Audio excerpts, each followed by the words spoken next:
Hao. Bonjour à tous, c'est Joy, bienvenue dans mon nouveau studio YouTube. Aujourd'hui j'ai décidé de vous faire une petite vidéo pour vous expliquer un petit peu la symbolique justement des décorations que j'avais choisies pour mon studio.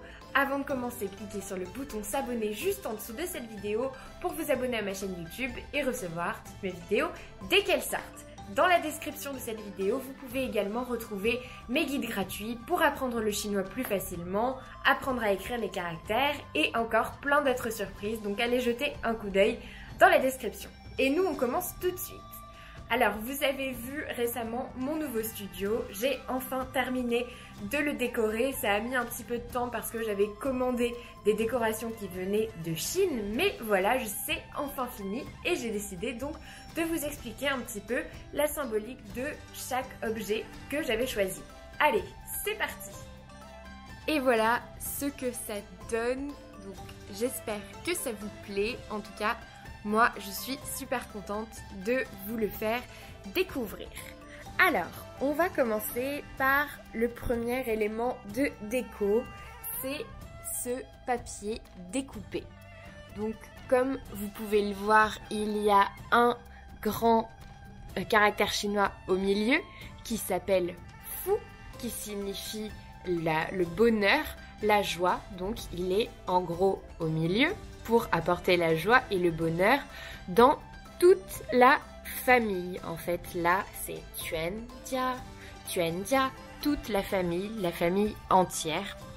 Donc, c'est un porte-bonheur tout simplement qui est censé apporter la joie et le bonheur dans le foyer. Et vous voyez donc deux cochons là. Le cochon, c'est l'animal justement qui représente la famille, qui représente la maison. Et d'ailleurs, dans le caractère dia qu'on a juste ici, qui signifie la famille ou la maison, on a le toit en haut et juste en dessous, on a le symbole du cochon. Et le caractère en entier donc représente la famille ou la maison. Ce papier découpé, c'est un art chinois. Et donc c'est pour ça que je l'ai choisi, c'est quelque chose qui a perduré à travers les siècles et ça peut être fait au couteau ou au ciseau, donc c'est du papier découpé pour former des motifs qui portent bonheur qu'on va apposer sur les portes et les fenêtres en Chine. Donc ça, c'est la première chose. Ensuite, on a les lanternes comme ça, comme vous pouvez voir. Donc les lanternes, et tout simplement c'est un élément qui est très présent en Chine. Ce sont des choses qu'on peut voir en Chine dans beaucoup d'endroits et aussi dans les Chinatown à l'étranger. Donc c'est toujours quelque chose qui me rappelle la Chine et j'aime beaucoup, donc c'est pour ça que je les ai choisis. Là aussi, vous avez le caractère fou, le même caractère qu'on avait sur le papier découpé. Donc c'est aussi pour apporter du bonheur. Et puis voilà, je trouvais ça assez joli parce que c'est très chinois. On a aussi une petite guirlande avec des lanternes. Voilà. Il y a plusieurs formes de lanternes. Il y en a même aussi qu'on peut envoyer dans le ciel et qui sont des lanternes volantes, donc on appelle, qui sont utilisées en Thaïlande et en Chine. Ensuite, on a l'éventail. Donc l'éventail, vous savez, qui est très présent en Chine. C'est quelque chose qu'on utilise beaucoup au quotidien et c'est aussi quelque chose qui est omniprésent dans les spectacles, les représentations artistiques, les danses en Chine. Donc c'est pour ça que je l'ai choisi. Les éventails en Chine, ils étaient aussi très utilisés pour faire de l'art. Donc voilà, faire des représentations justement sur l'éventail en lui-même, des peintures, des dessins, tout ce qu'on voulait. Parfois il y avait même des poèmes, des caractères écrits dessus.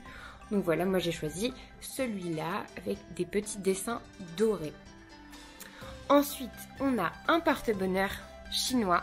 Je pense que vous avez déjà vu ça. Ce sont des nœuds chinois. Donc ce sont des porte-bonheur qui sont faits main et donc qui sont faits à base de nœuds, comme vous pouvez le voir donc juste ici. Ce sont des nœuds faits à la main.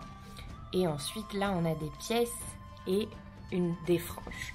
Donc ici, celui-là, c'est un porte-bonheur qui va aussi être axé sur l'argent, donc avec ces pièces-là qui sont des anciennes pièces chinoises Et donc ces pièces sont censées apporter la prospérité dans le foyer. Donc si vous y croyez, vous pouvez en accrocher chez vous. En tout cas, moi je les trouve très jolies et j'en avais rapporté plusieurs de mon voyage. Donc c'est pour ça que j'ai décidé de l'accrocher ici. Et ensuite, on a le bambou. Donc la plante chinoise.